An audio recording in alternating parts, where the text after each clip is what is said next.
just stunned by it, truly, because, I don't know about you, but the sense of imprisonment, because it isn't an imprisonment, it's a sense of imprisonment. I'll tell you, it's pretty suffocating, and you're in a big open, free-range place, living in Marin County, but the mental claustrophobia up there of having everything to be about you, no matter how far off the idea is, it always gets related back to you. You could be thinking about something on Neptune, and it can travel faster than the speed of light and be something about you. How's this going to affect me? Neptune. Oh, they found another planet. Fuck, how's that? Oh, I got to get a new astrology chart. How is this 12th planet affecting me? Is that the cause of why I'm feeling so concerned about what should I do? Should I get a perm with blonde hair? Not anything, no opinion about any of that, but you got to see the obsessiveness of mine. Yet it's always centered in this one idea of you. Yeah? Even when it seems like you'd really like to get out of the obsession, you never get out of the sense of you. Yeah? So getting out of an obsession, having an obsession, is used in the same way by the mind. The mind uses it, all of that activity, to reflect the you. And that's its victory in a sense. That's its job. That's its desired end. Its desired end isn't for you to be happy all the fucking time. The desired end is to just be consumed with this idea of being a long-lasting, independent, separate entity, so your attention and interest can expand into other possibilities. Yeah? So it's like no matter how much your attention goes out, it always boomerangs back, which affects its going out. So everything you meet that can be so beautiful, it usually takes an immediate return visit back to self. You're thinking you're on a one way, but they're all two ways. It's a round trip all the time. You go to a beautiful place and you lose your sense of self, but who loses the sense of self? You.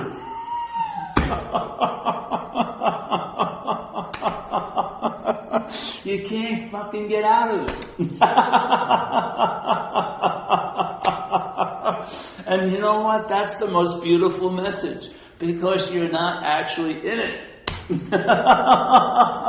And if you'd stop getting out of it, you may possibly realize that. Seriously. It may dawn on you, and when it dawns on you, it'll be like, oh, so that's it? It's just like it's always been. Yeah, always. But there isn't this encroachment, there isn't this claiming, of the attention and interest, so it just it lives, picks up. And it tends to have a nose, a great nose to enrich your life, instead of seemingly enslave your life.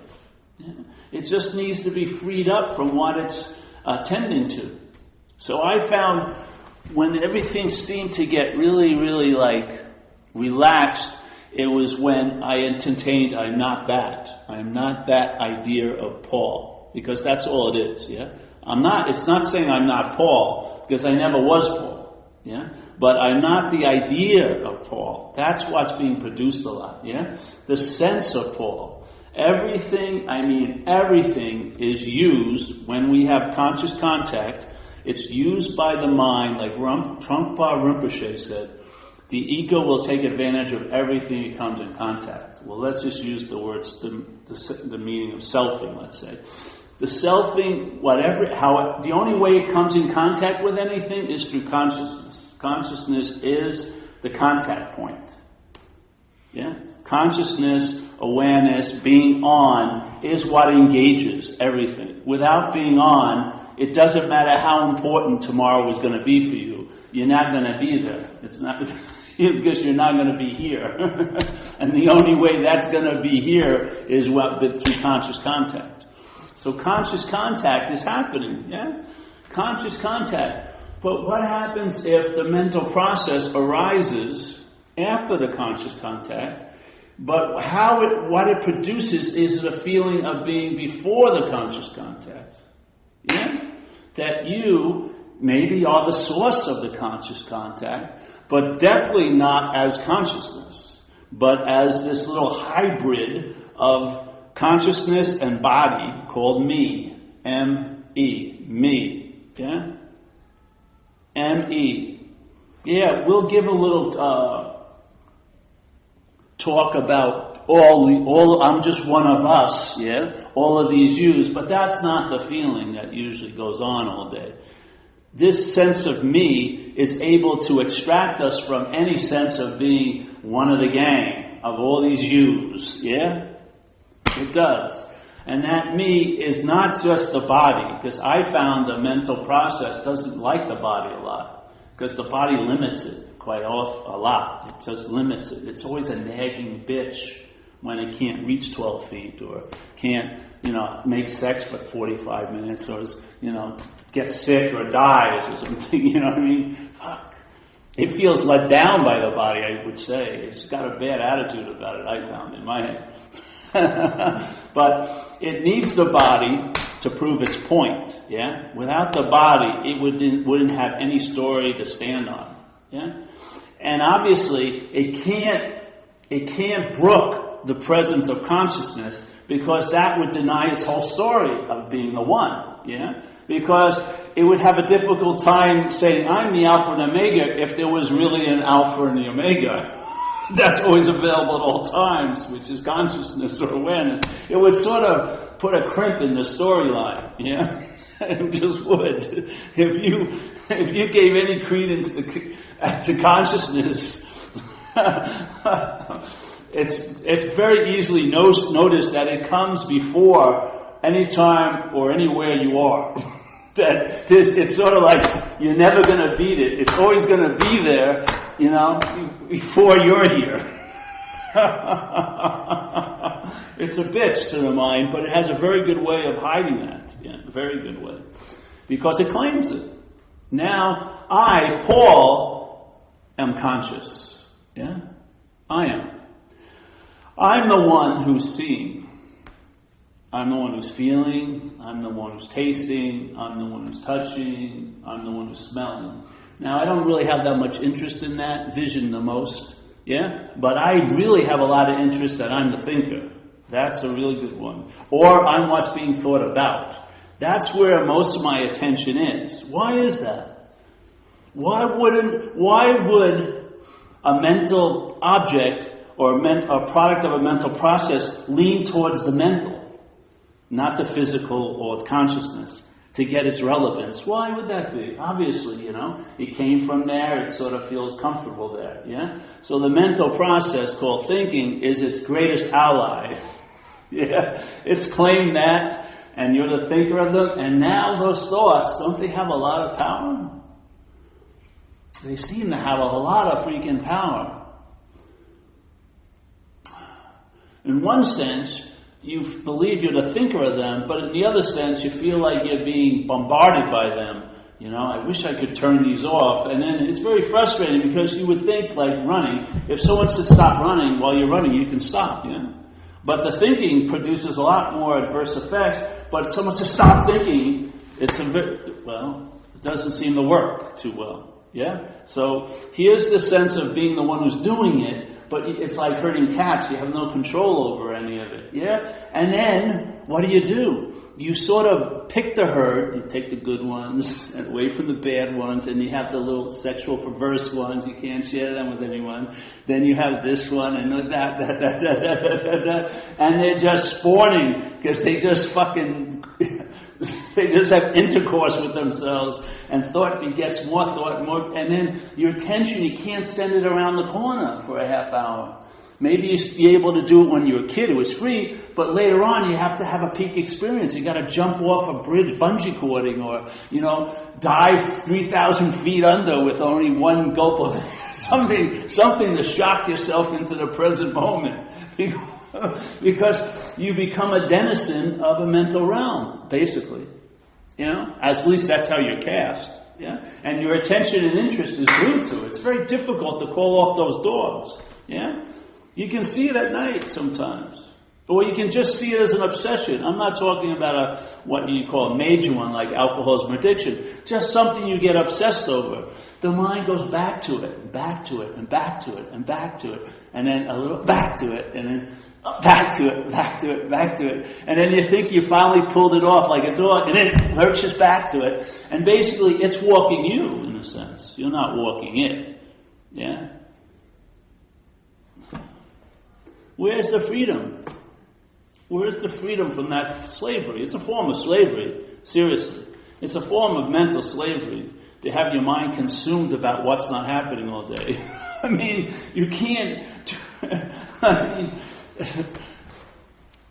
people think about miracles as from a God, a great benevolent God, but miracles are just miracles, yeah, in a sense. And then one of the greatest miracles goes unnoticed every day that we're not, but the mind's constantly engaged in every day, is we're making something out of nothing all day. Yeah? It's an incredible event. It's an incredible event because you have no evidence, no physical evidence you could ever bring to a court that Friday is here. Yeah? No, because today is being dominated by what we call Wednesday, yeah? And what we call Friday seems to be 2 days off, yeah? But you can't say how it's going to look or whatever, how it's going to feel, because it's really not happening. But the mind can sure think about it. And when it thinks about it, it's really sure about what's going to happen. And it's really sure what the weather's going to be like. And it's really sure that your boyfriend and girlfriend's sleeping with your best friend. And it's really sure about you're going to have cancer. It's really sure that you're going to be fired. Or sure that you're going to be destitute for the rest of your life while you're sitting in like Pacific Heights. You know, the morning that the mind's running on this little rant. But it seems to have a big effect on what you call you, right? Your physical state, your mental state, definitely mental state, your emotional state, and your nervous condition, yes? And so therefore, it seems real because it's having a real effect on what you believe is you. Yeah? That's the dilemma.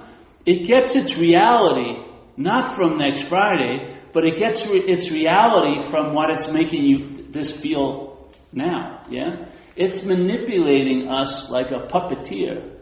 So it has you worrying. And then if it finds one that works, you better believe every next Friday is going to be in that same amphitheater. It's going to be the same Greek tragedy. I'm going to have Vu. And then, why would it shut down? Why would it have to get a better production? It's got you going every freaking day. And you think, oh no, I'm pretty cool, I'm right here. We have nothing to gauge peace of mind with in this activity. Nothing. What we call peace of mind, that we get a little relief from the incessant, let's say, amplitude of that, isn't peace of mind. That's like a little breath it's taking so it can make the next hit even juicier, yeah? Because what if you were having bad all the time, it wouldn't really produce a lot of juiciness. You got to have a little good to make the absence of it really seem bad.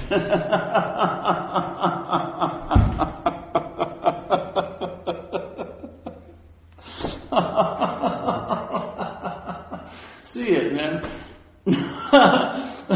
You usually want what you don't have. You haven't figured that one out? Really, it's one of his biggest moves. I've seen people who had what they wanted for years and they never really appreciate it. But as soon as it leaves, it's the thing that was the source of all the happiness. Well, wait a minute. It sure didn't seem like the source. It seemed like the most you were in was benign neglect concerning it. But now it's the source of all your happiness. And there's no recourse of ever being happy again without her presence or his presence. You're fucked if you believe that. Seriously, yeah? If there's a belief in that, you're going to be the puppet in that it's going to be more than a 3-act play. It's going to be about 33-act play. and you're the doer and the haver.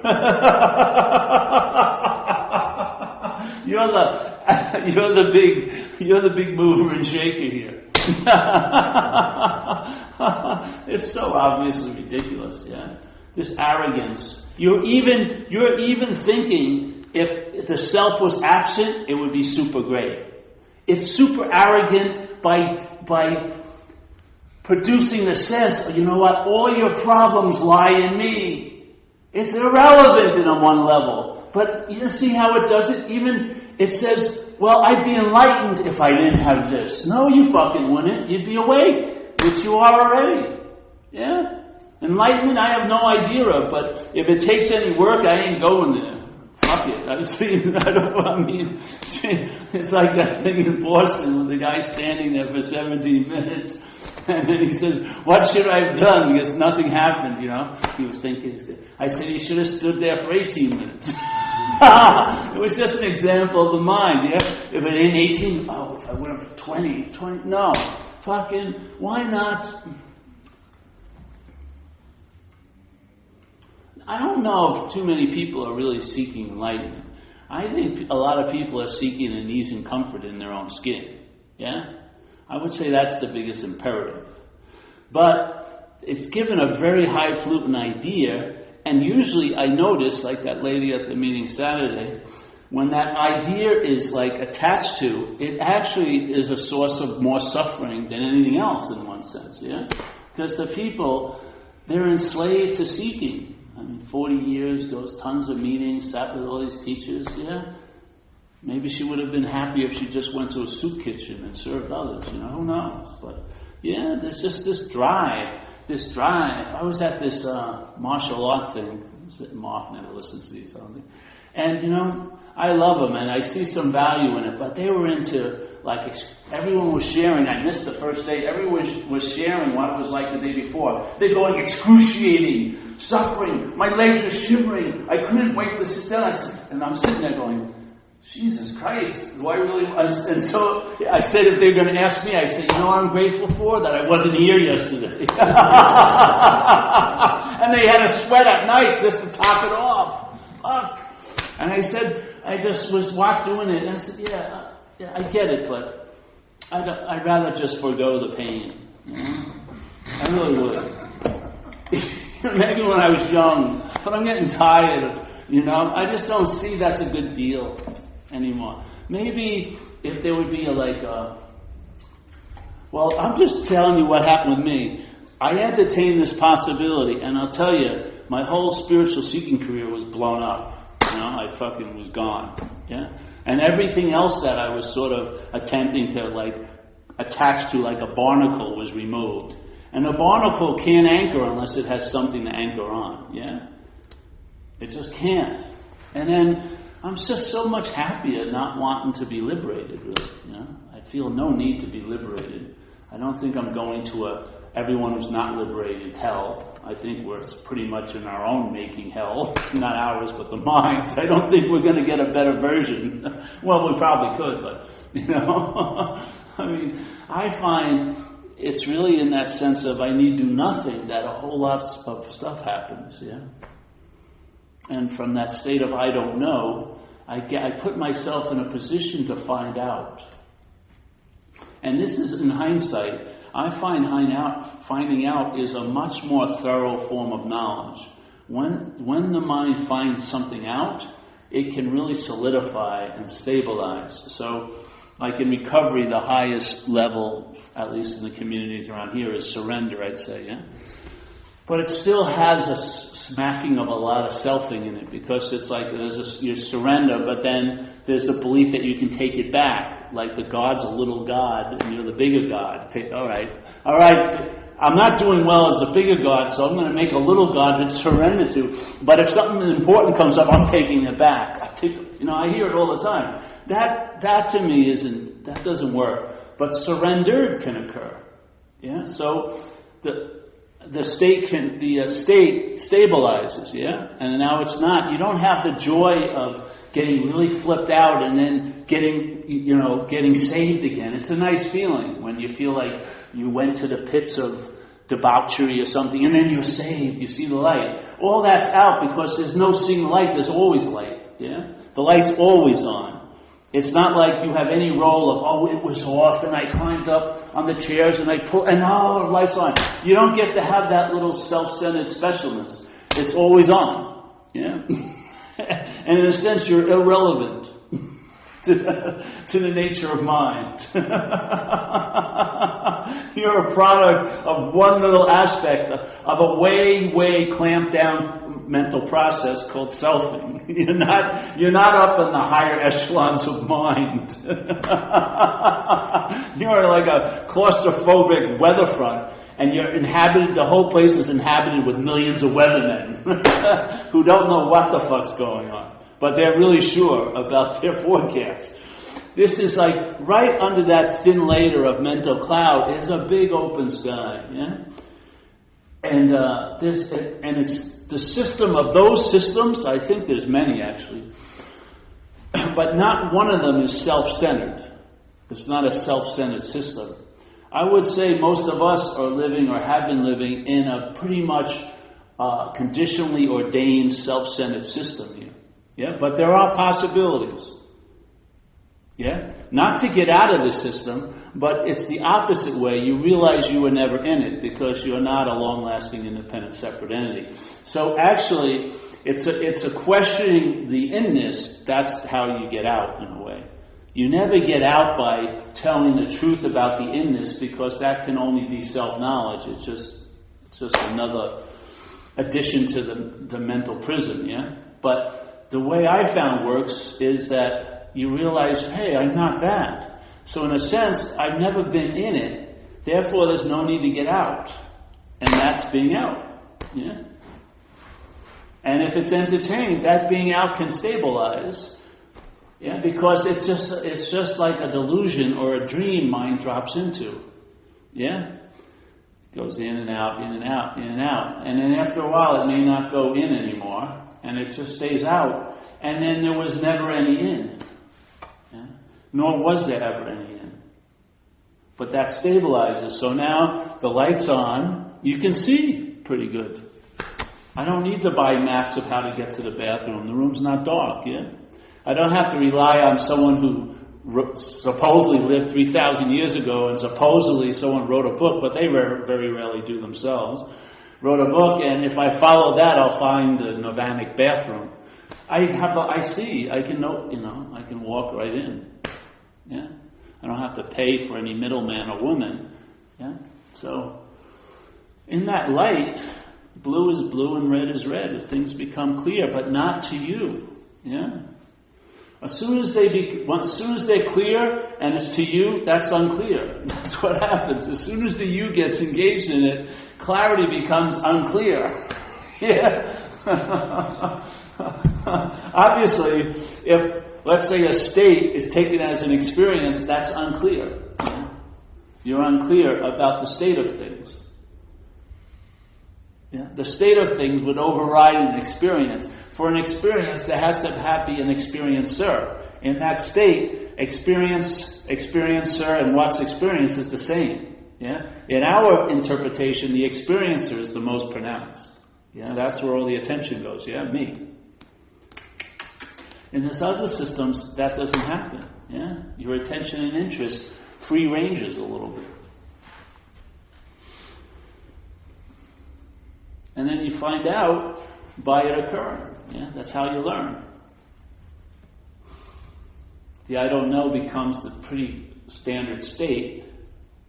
I mean, you can know a lot of things here, but when it comes to origins and what you are, you don't know. That's the beauty of it. All you can do is know what you're not. You can't know what you are.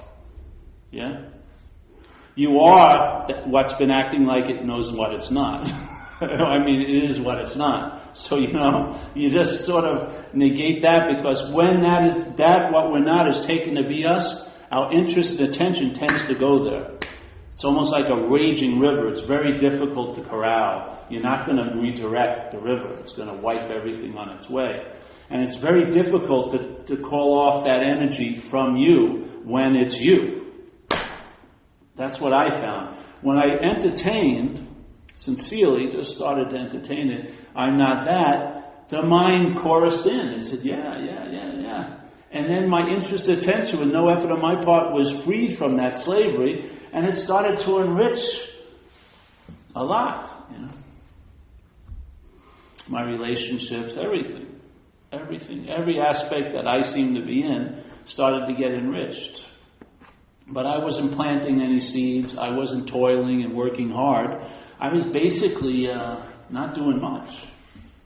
Yeah? Surfing and hanging out as much as I could.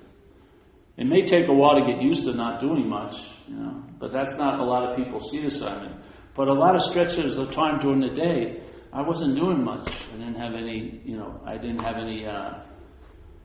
what do you call those things? When you have to get something done before. See there, I don't do much. It's a deadline. I don't even know what a deadline is because I don't usually live by deadlines, you know what I mean? There's going to be one deadline, that's dead, and that's it. So we have these meetings, I guess. I'm just really happy about it. And I'd like to see other people. I don't want them to live with me or live under me, that's for sure. I got this incredible email. Oh, I better not go there. They may be watching, listening to something.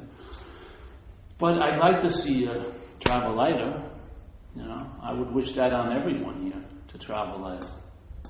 And I feel like whatever lifestyle or career or engagement you have, that this can just be an illuminating aspect. It's not a new way of life, because it overrides ways of life, yeah? But it doesn't not shine on ways of life. It will illuminate every way of life, in a sense. On one level, it'll tell you maybe this isn't a good way of life. Other levels, it will enrich you. If you have a proclivity to sit and meditate, maybe your meditations will be a lot less engaged as a requirement or as an achieving modality. Maybe you'll just be sitting there because that's what's happening, yeah? Who knows? But I do know the light has the ability to illuminate whatever you're engaged with. Bring new insight, just you can't imagine what it can do. That's why it's so beautiful if you can give up the idea, because it's a huge drive in our minds to know, I know. When I was working with a lot of people in AA, that was the first deterrent. They're not going to listen to anything you say because they think that you know what that you're going to say. So they always go, I know. My old sponsee Christian used to do it. I always fuck with them about, no, you don't know. I know that. No, you don't know. Because I was hoping, find out. When you find out, it's a much stronger modality of knowledge, yeah? It's like for me, it was like an unspoken yes. I found out this, I entertained this message, and there was a finding out that it was so, and that was it. It's been the last answer. Maybe I'll have another one, but it's been years now, and I'm not looking for any answers anymore. So I would say that's the last answer. And I would also say that obviously, therefore, it's the first answer. And in this case, the only answer.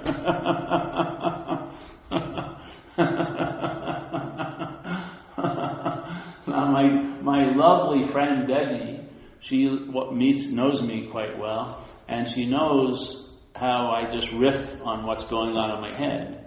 And it's like we live a big comedy skit.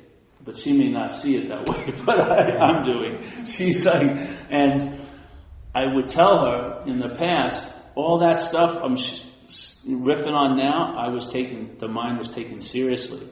That's the difference between heaven and hell. Yeah?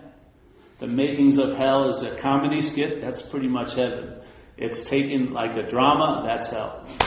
Yeah? I don't know what happened or shifted that from a drama to a comedy skit, but I'm so fucking happy. That's how it broke. I just couldn't live another year of masterpiece theater.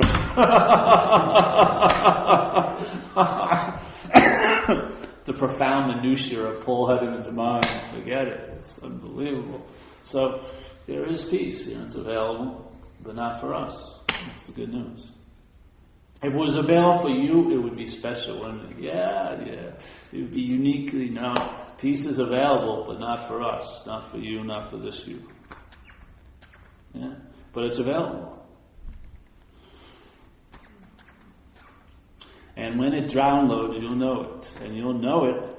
You know the tree by the fruit. Yes? There's a knowledge maybe it's inherently from there itself, but there's a joy of knowing it from seemingly another way. I know what I've already known. It's a pretty nice, joyous event when there's that waking up, when the mind starts crackling again, when it's alert, like electrified and spacious and clear, instead of just covered with wet blankets of concepts and time and all that. It's nice to have it breathe. You ever been under a bed, a big comforter, and you have it all, it gets claustrophobic in there, right? You can't really breathe, everything. You're breathing, but it's not comfortable. It seems like you're doing everything the way you're doing everything, but it's really uncomfortable. But as soon as you put it down, it's like this great, like wind of relief comes over you. Yeah, that's sort of what it's like. Yeah?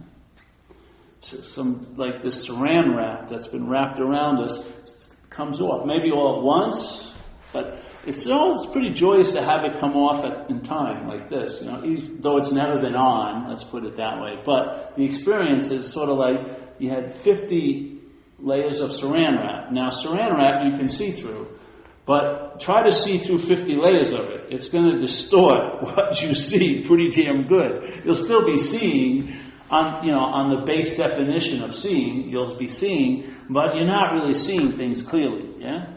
This is nice if the saran wrap gets unwound. Yeah. The clarity is pretty good, yeah?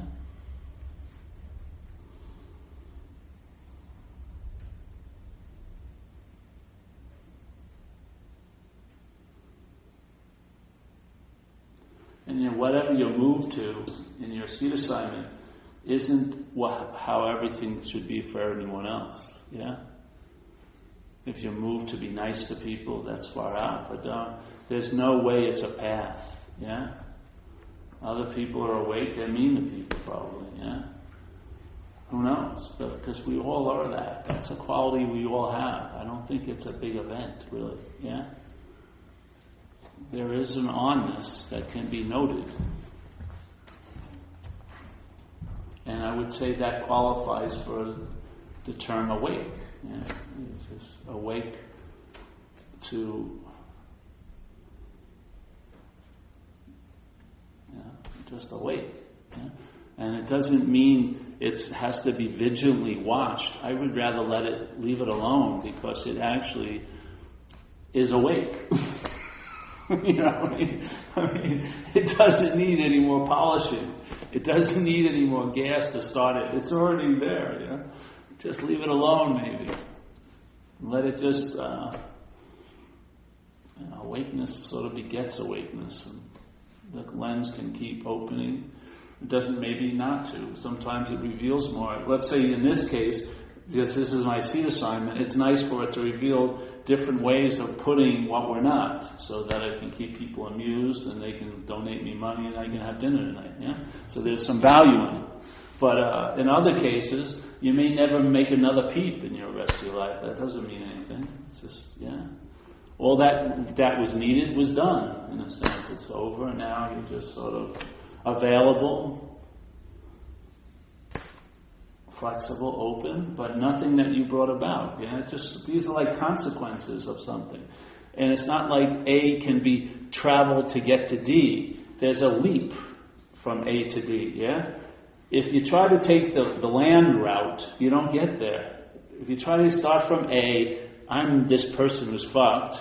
Then I got to go to B. I got to purify first and get really healthy. And then C, I've got to contemplate or meditate. Then D, I'll arrive. This is sort of like, I'm not that, and then there's a leap to D. Yeah, there's not like a process. The process will be just showing different layers of D. Yeah, but it won't be anything getting to D. Yeah, it's like a quantum move. It's not like this, therefore that. No, it's that, therefore that. It's not this, therefore that, like this is cause and effect. It's that, therefore that. Simple. You don't have any big role in it, in a sense. That's the great relief. Because of course, what would it make you if you failed? This incredibly profound, noble mission to find awakening. man, your mind will have a field day with that information. It'll beat the living shit out of you forever. Or it doesn't beat you up, but it takes all the attention to that little wrestling match. Yeah? Even though you know it's maybe not real, you're still, because it's you in the outfit, Yeah. So, hey, maybe you've done enough. Maybe it's time to do nothing for a change. See what happens, yeah? When you have that urge to reach, maybe put your hand down you. Maybe if I don't know. It's just available. So that's that for tonight.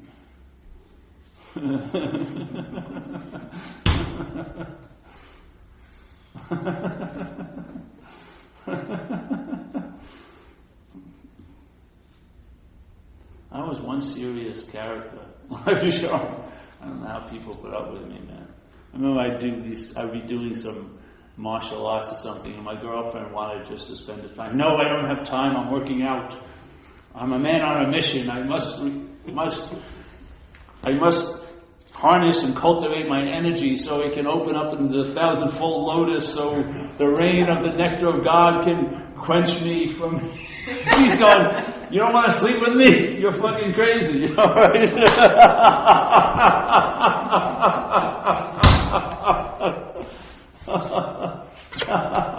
Now I'm so much more available because I'm not in like the get ready, go, get set, go room. You can just quantum leap. Yeah. So if the end thing is you're going to realize you needed to do nothing, why not start there? You're going to end up there. With all the somethings you get, you're going to end up, hey, I got nothing from any of this. Why not? Nothing's it. Nothing's the gift. So maybe start there. All right, so that's it. You missed the secret handshake. Can we ask a question? Yes. You want okay. Yeah. So one thing interesting was that if we realize we were never there to begin with, we savor all these different steps from A to B to C to D, where we have to go through this whole growth process. But coming to the 12 steps here, what about during the steps we kind of try to find our character defects? And that's kind of part of the 12-step process. Yes, yeah. And now are we going to say, well, we never had those character defects? Or? You may. But if you say them, that would be an exhibit of a character defect, yeah? But if you find out you never had them, that's a different story. Yes? In other words, they were never yours. They appeared, yeah? They were brought forth into manifestation, but they're not yours. That's the big leap, you think. Things seem real, and they're as real can be. But what they're used by the mind to do is infer there's a phantom someone who has the defects of character. Why is it that everything that witness, every verb that we're seeing, why does it always imply there has to be a noun involved? I think that's the arrogance of the mental process, yeah? I don't see there's any noun. Of course you're accountable. And the disease of alcoholism is of the brain and the body, yeah? Just like if I had diabetes, I'd have to shoot up every day, yeah? It's not me shooting up. I don't have to shoot up. The body needs it, yeah? The body has, and the brain has alcoholism, then it probably would behoove you to take care of that, because it's going to make, quote unquote, you very uncomfortable when you never get to the temple to meditate because you stop and cop some coke. You know what I mean? You're going to be really in conflict with what you think your noble calling is, because the imperative is going to be, your little mental imperative will be overridden by a mental brain imperative called alcoholism. Yeah? So we take care of that, which allows us to have the space to entertain other possibilities. Yeah? If you don't take care of this, it's going to be like a lot of dogs nipping at your heels, yeah? Because you're going to have consequences. When you sit and meditate and you forget you owe people money, they don't forget you owe them money. Yeah? When I forget a court date, the court system didn't forget the court date. I thought I forgot, it's fine. No, it isn't fine. There'll be a bench warrant out for my arrest, which has happened to me. Yeah. So this is sometimes spirituality, like the Course in Miracles would talk about it as levels, yeah? So here's an answer in this level, yes, like a quantum level. Then there's the physical plate, the physical realm, which has different.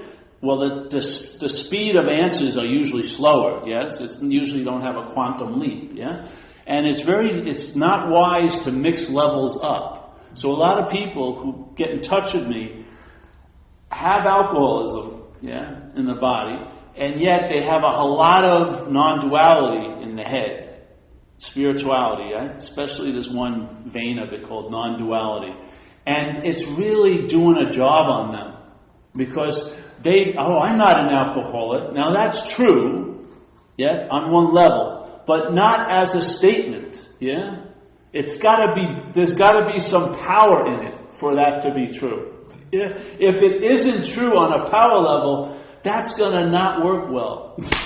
Yeah? You're gonna be living in your grandmother's house as a 48-year-old in the cellar, reading all these books about there is no self, you know, and refusing the help that a normal, let's say someone else may take because you think you know better, yeah? Yet the alcoholism is running your life out here, or it's using this opportunity to broadly express its qualities, its defects of character, yeah? And if you read the book, the big book of AA, he has a very beautiful statement there. It says, being convinced, which convinced means to believe with certainty, being convinced that self, manifested in various ways, yeah, is what has defeated us. Okay, very, very important to me. Because there's vision and then there's view. Understanding is a view. Vision is what can happen, or is already, which is always available. But it can happen here, but it's also always available. The vision, yeah. Understanding can help you. Let's say, I don't want to get on that. That'd be a whole nother talk. But being convinced that self, manifested in various ways, is what has defeated us. You got to see the difference there, yeah. Self and us are seen to be different in this book of recovery. Yeah, the idea of being a self is different than you. Just like it says, we are people we're not people with problems. We are the problem. That could only be the case on that level of consequences if identification as the problem was in place. So if your mind is identified as a self, then you are the problem. The you is the product of the selfing, and that you is the problem. Yeah? You see? There's a difference of having a problem and being the problem. I think he makes it clear in the book. I'm pretty sure there's a statement that says, we're not people who have problems, we are the problem. Now, to have that appearance to be the problem, it has to be driven by identification as. Because obviously, he just said self and us are different. Yeah? If self is what defeated us, or if that's the problem, how can we be the problem unless we're identified as it? Yeah? That's the only way it could appear that we're the problem, is if we're identified as self. Yeah? If we're not, there's an incredible opportunity for the solution. If you're not self, then you may still have problems, but you won't be the problem, which is a lot. That's a pay raise. You've just been bumped up. You know what I mean? So being convinced that self, manifested in various ways, is what has defeated us, we will now look at its common manifestations, meaning selves. Yeah. First paragraph after that, resentment. Yeah. Then we go into fear, and then we go into harms done to others by looking at our sexual behavior. Then the defects of character get exhibited in those inventories. Yeah. But let's just see. So what is the nest or the petri dish for the defects of character are resentments and the fears and harming other people. Yeah. Okay. So if you read the sentence, now again, like we shared in the beginning, that you say something and other people get it, but they say a totally different thing to you after the meeting.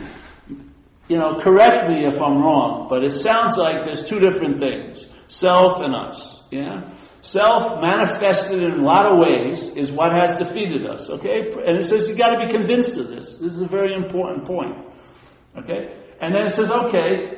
If we're convinced that, let's look at its self's manifestations. Okay, let's do that. Resentment is the number one offender. It kills more alcoholics than anything else. Now follow my logic, and please correct me if you find it faulty. Because it sure doesn't seem to be, when it's shared here. So becoming self defeated us, manifested in various ways. We're now going to look at some of its common manifestations, and then resentment. So it sounds like resentment is a manifestation of self. Yeah? And it's through the manifestations that we live the defeat of self. What causes the defeat is identification as it, and how that gets expressed or manifested through all this activity is all these characteristics, these manifestations. That's how it defeats us. That's sort of the play of the defeat, yeah? But the defeat isn't rooted in those, it's rooted in identification as self. So here's self expressing through us, yes? We're just that possibility where there's impressions of mind, emotions, this and that, and they're seeking expression, and they find a great portal called this. It's already taken over. It's the spigot is open wide. There's a lot of defects can come through this character because the identification of self is in place. All right, big, yeah, okay. We'll write this stuff down. How can we, if we want relief from the problem, keep calling its expressions ours? That's the root of the problem. That's called identification as self. That's what I've been sharing for 19 years. You know what I mean? And I just haven't, in the people of recovery, I think it's very important to get the diagnosis correct. Or if you don't, it's just going to be a self-managing tool. And there are tons of those, How to manage self, how self will manage to not have such an unbearable condition by its own presence. Why not see I'm not that, and then a radical freedom can occur? Yeah? From what? Self. And a defect of character is totally different when it's not yours. I'll tell you that. I swear to God. You will be able to tell the honest to God truth about it. Because it's not you. As long as it's you, there's going to be blind spots. It's going to keep coming because it's got a key to the house. It's got a key to your relationships. Every time you see it, oh, it's me. It's coming in. It's like a thief in the night, just shitting over everything, and you're left to clean it up. And every one of his expressions, we're sitting in the position of they're mine. That's called what? Identification. The identification as is you're claiming something, yeah? That's not yours. You're beholden to whatever you claim, so now they're yours for all intents and purposes, and you want to get rid of them, but it's like trying to get rid of your own kids. You kick them out at 18, they're still living at your house at 33. You know what I mean? See, go to a park if you have kids. Watch what kid is going to have your attention. Your kid, yeah. There's 30 other kids running around, but you're going to be watching yours usually. Why is so much that? Everything, just like people are having thoughts, but the ones that are really bothering you, even if they share their thoughts, they don't have ability to really bother you unless they're about you. But your thoughts have a huge amount of influence, yeah. And I don't mean your thoughts, I mean your thoughts. Yeah? The activity of identification. That's it. That's the rub. That's what I saw. That's the activity of our engagement every day. That's the enslavement. It's not so it has to appear to be a lot. So it's going off. Selfing's going crazy. And it couldn't pull the heist in this moment, so it made time. Because it's the one that appears in the past. And it's the one that's being worried about in the future. Yeah, that's its realm. The mental realm is the God realm of selfing. Yeah. And if we're living in that realm, our God is going to be muted. It's going to be the lesser God. Because every God that you'll have, you give it meaning. You give it the conceptual frame. Now that's your God. And it's going to be a weaker God than you. Yeah. Not one of them will save your ass. You don't need to be saved. So, like Ramana Maharshi says, he doesn't say it anymore, he's dead, but I like it a lot, which is, to know God is to be God. I mean, how much more do you? To know God is to be God. Not to be a knower of God, but be it, yeah? I would say we are that energy that we're trying to conceptualize as some benevolent power that's not us, that's raining goodness or catastrophe on us, yeah? One day I love him, he gets me a parking space, the next day my car gets towed. All right, beat fucking God, I don't believe he's the big chess player in the world, yeah? I just don't. And I don't think he has a personal love for us. I don't think there's anything personal about it. So, yeah. Any more questions? No? 1, 2.